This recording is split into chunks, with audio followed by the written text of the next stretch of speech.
نقاش قديم جديد متعلق بمغربية الصحراء الشرقية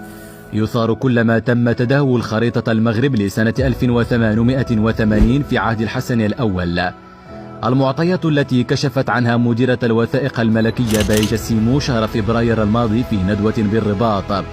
دفع الكثيرين إلى المطالبة بالتعبئة من أجل استرجاع جميع الأراضي المغتصبة بالصحراء الشرقية والعودة إلى الحدود التاريخية لسنة 1880. عودة هذا النقاش حول مغربية الصحراء الشرقية يعزى إلى الزخم الدبلوماسي الذي يعرفه ملف الصحراء المغربية، زخم لا يمكن للمعطيات والوثائق التاريخية الآن أن تغنيه وتعضه بالأدلة والبراهين لتفحم بذلك الأسطوانة المشروخة للنظام العسكري الجزائري. يشير تاريخ الأرشيف الوطني والأجنبي إلى أن الصحراء الشرقية هي مغربية، بدليل أن خريطة